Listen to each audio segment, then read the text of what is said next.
사랑과 마음 상담센터에서 보내드리는 새벽 프로그램 이른 아침 햇살 받기 시간입니다. 하나님의 말씀을 들으며 새롭게 되는 날을 체험하는 시간 되시길 바랍니다.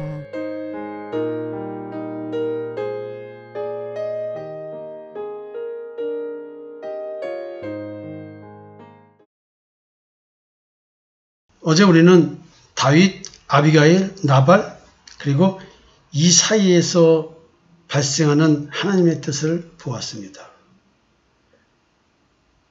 나발의 총명한 아내 아비가일을 통해서 하나님의 뜻을 전달받은 다윗은 연약한 그리고 일개 아낙네인 비록 부한자의 아내일지라도 여인의 신앙 고백을 듣고 하나님의 뜻을 발견합니다. 참 겸손한 자죠. 네가 뭘 한다고 떠들어? 이렇게 말한 게 아니었습니다. 감히 아낙네가 뭘 하나님 타령을 하고 있어? 뭐 이런 식의 생각을 한 게 아니라 겸손히 그 여인의 신앙 고백을 하나님의 뜻을 받아들이고 하나님 앞에서 맹세한 자기의 의사결정을 번복합니다.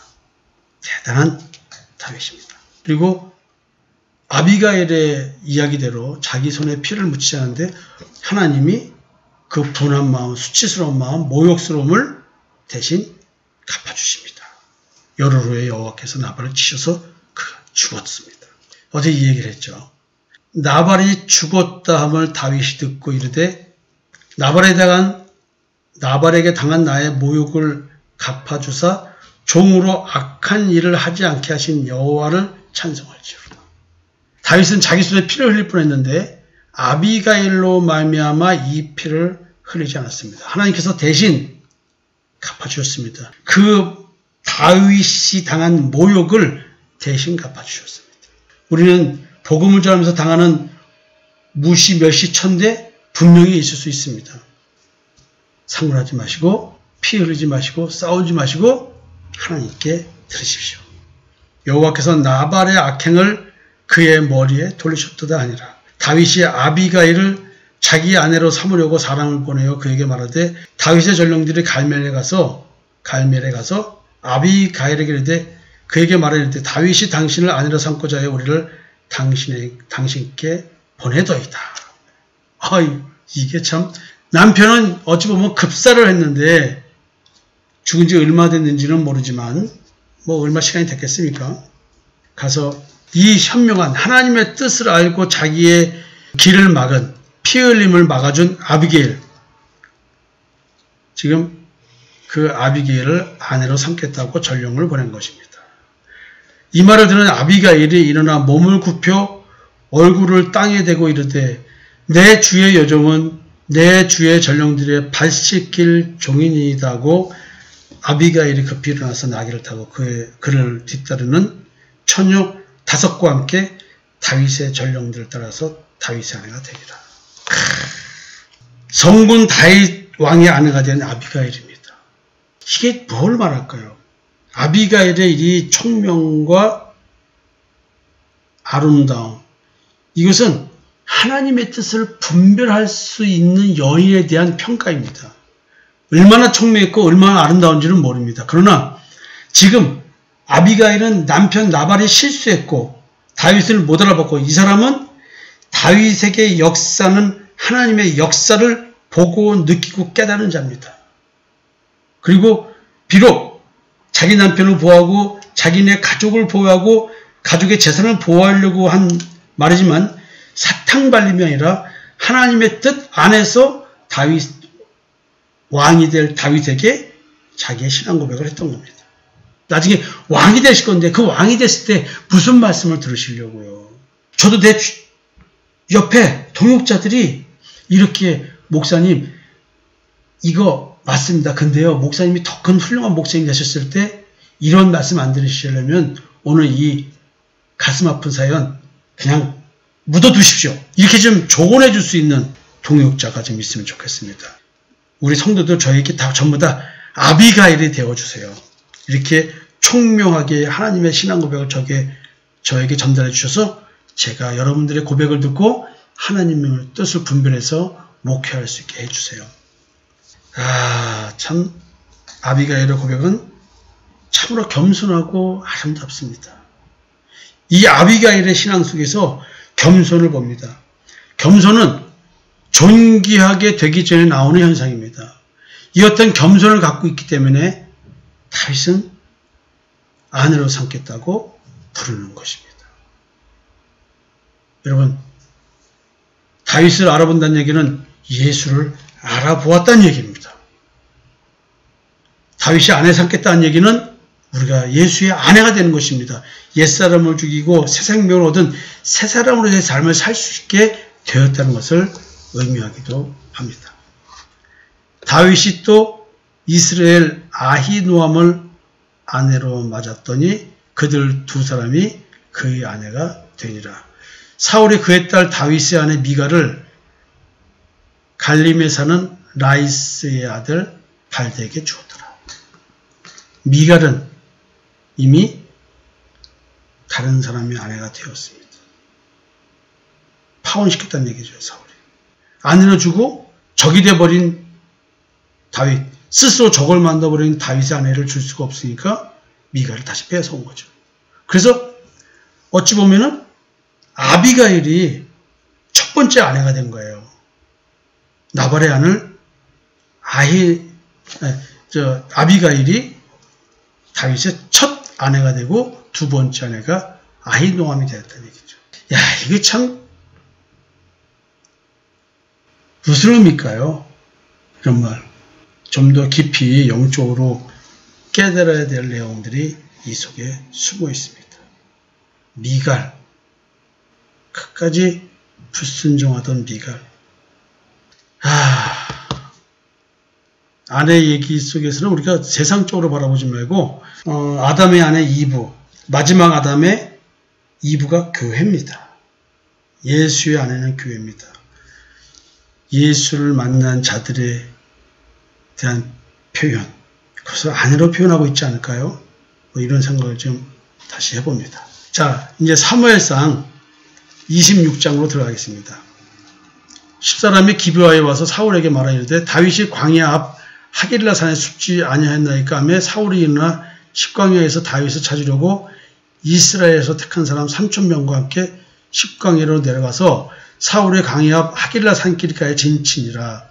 다윗이 광야에 있더니 사울이 자기를 따라 광야로 들어옴을 알고 이에 다윗이 정탐꾼을 보내어 사울이 과연 이른 줄 알고 다윗이 일어나 사울이 진친 곳에 이르러 사울과 네리 아들 군사령관 아브넬이 머무는 곳을 본즉 사울이 진영 가운데에 누웠고 백성은 그를 둘러 진쳤더라. 이에 다윗이 햇사람 아히멜렉과 수르야의 아들 요압의 아우 아비새에게 물어 이르되 누가 나와 더불어 진영에 내려가서 사울에게 이르겠느냐 하니 아비새가 이르되 내가 함께 가겠나이다. 다윗과 아비새가 밤에 그 백성에게 나아가 본즉 사울이 진영 가운데 누워 자고 창은 머리곁 땅에 꽂혀 있고 아브넬과 백성들은 그를 둘러 누웠는지라. 아비새가 다윗에게 이르되 하느님이 오늘 당신의 원수를 당신의 손에 넘기셨나이다. 그러므로 청하오니 내가 창으로 그를 찔러서 단번에 땅에 꽂게 하소서. 내가 그를 두 번 찔릴 것이 없으리이다. 자, 이제 너무나 희한하죠?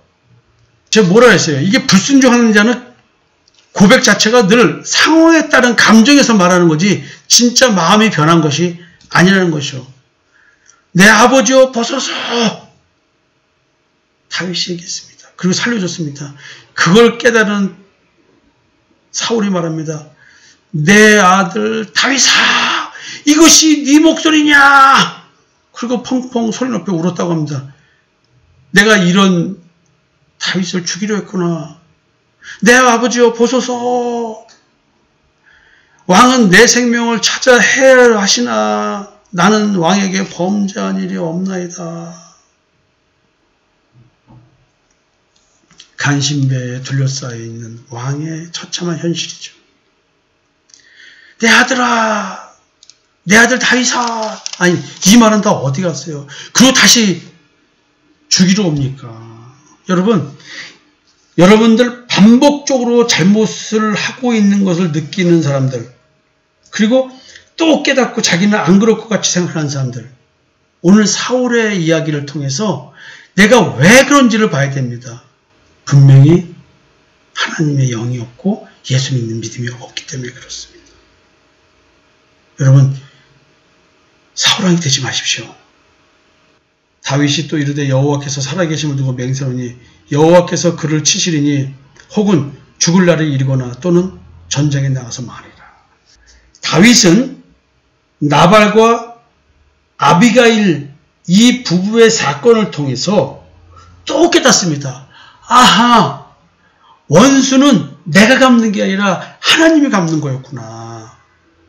다윗은 또다시 자기가 왕이 될 거라고 하는 그런 기름 부음을 받았다 할지라도 사울왕을 죽일 명분이 충분히 있음에도 불구하고 그러지 말라고 하는 너의 왕위의 정통성을 네 스스로 왕이 되려고 노력하지 말고 사울왕을 죽여서 다윗이 왕이 됐다는 소리를 듣지 말고 하나님이 세워서 왕이 됐다라고 하는 이 명분을 얻으라는 거예요. 하나님은 지금.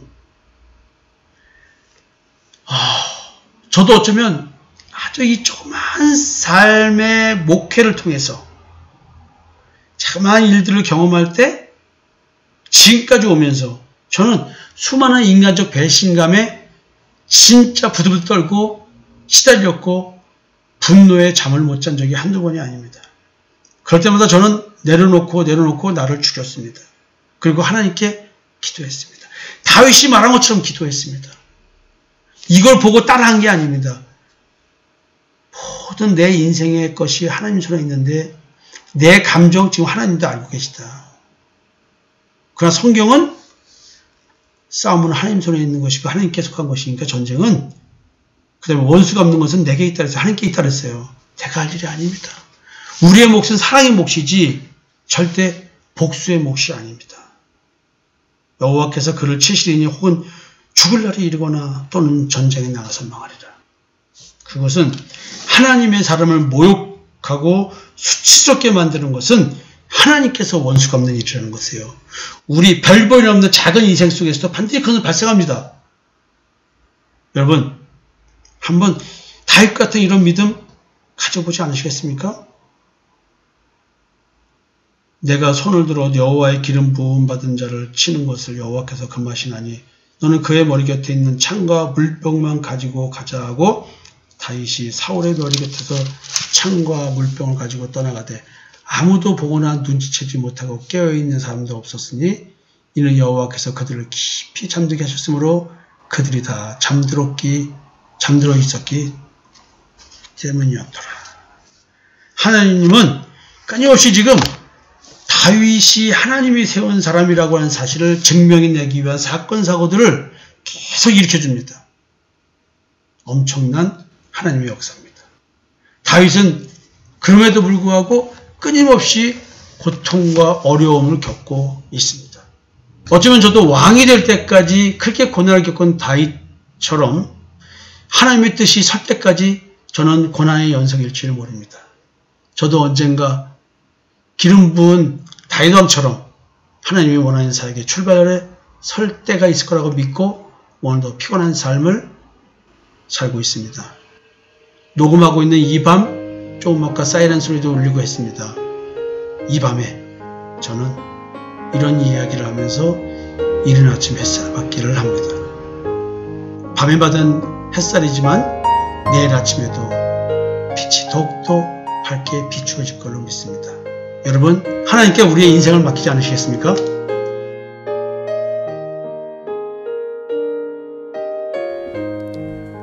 지금까지 사랑과 마음 상담센터에서 보내드리는 새벽 프로그램 이른 아침 햇살 받기였습니다. 오늘도 하나님의 주권적 역사로 마음을 치료받는 삶을 누리시기 바랍니다.